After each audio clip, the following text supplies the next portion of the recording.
It's time to talk about the subject. Yes, that subject.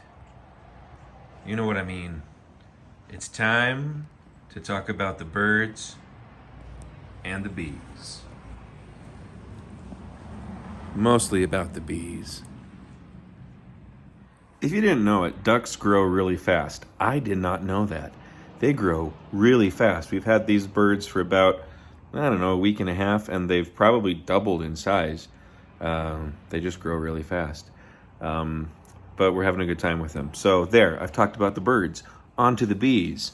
Kind of exciting news, at least for me. I got new gloves. They're all soft and not dirty and covered in propolis and honey and other bee stuff. So I'm gonna don those. Then I'm gonna go out to the second hive and I'm gonna break it down, clean it up, probably pack things away, see if I can figure out what went wrong. And we'll take it to that point. Because this hive is dead, I guess technically I don't really need to be suited up, but I figured I'd put on the gear because I am still right next to the surviving hive.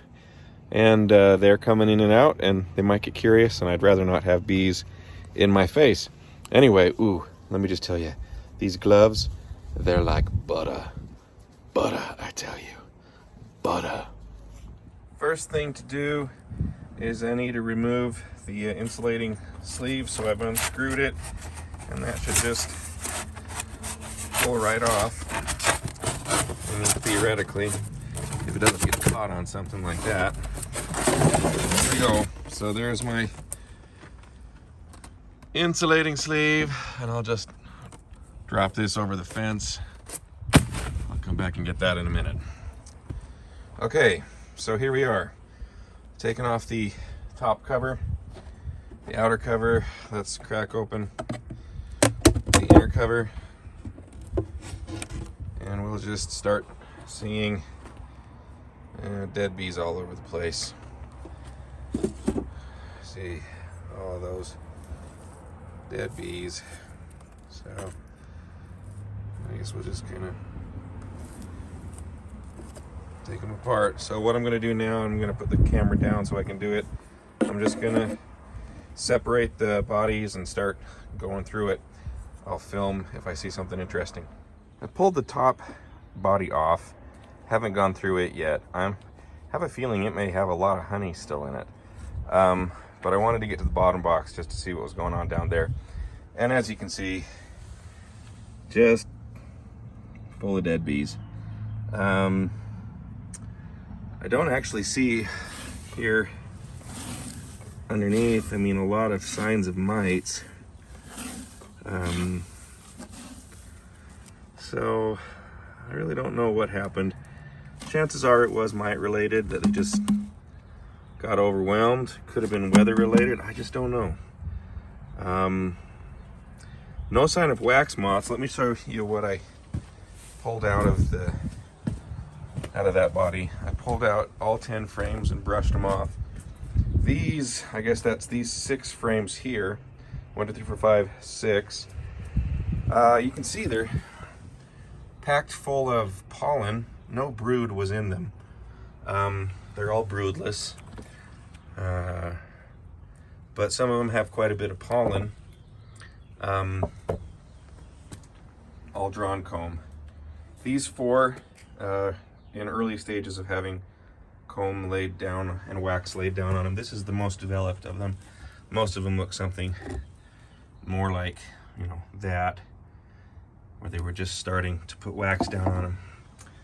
So I got to figure out what I'm going to do with those. I don't see any sign of wax moth, any other kind of parasite, so I may just freeze those and have them ready to use if I need them in the future. Or I may, harvest the wax out of a few of them. I don't know. I'm going to give that some thought.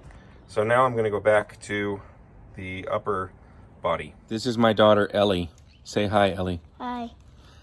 So I figured I would pull the upper body off, and since it's all dead, I'll go through it here in the garage or on the driveway, sitting down, and I'll give you a shot.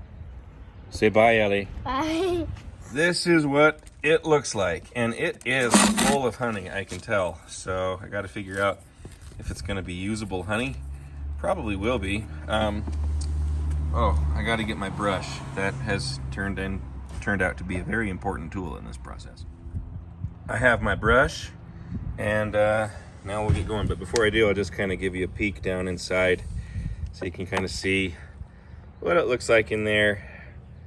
Not good, just a lot of not good. Anywho, let's get going.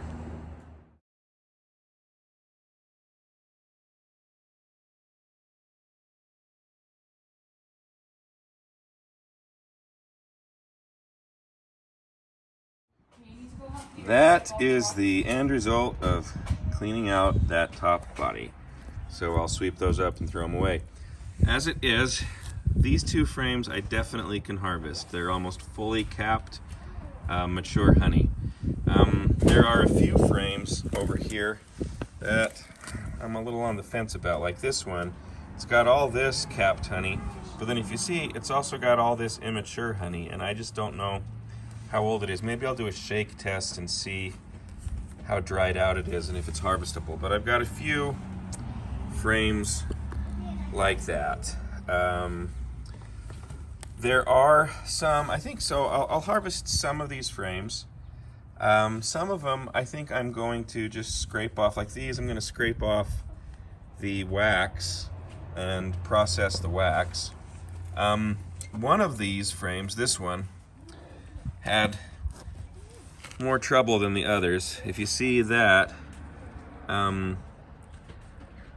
that to me looks like, and on this side it's even clearer, we got some kind of moth infestation here. Didn't get very far, so I'm not going to use, I think I'll harvest the wax out of that one. So I think what I'll end up doing is either harvesting the honey from those, maybe those, and then I'll harvest the wax from these, because I already have several other frames that I've froze, and they have drawn comb on them, so I can use them as I need them for the surviving hive. So that's my plan. So there you have it, my friends, all about the birds and the bees.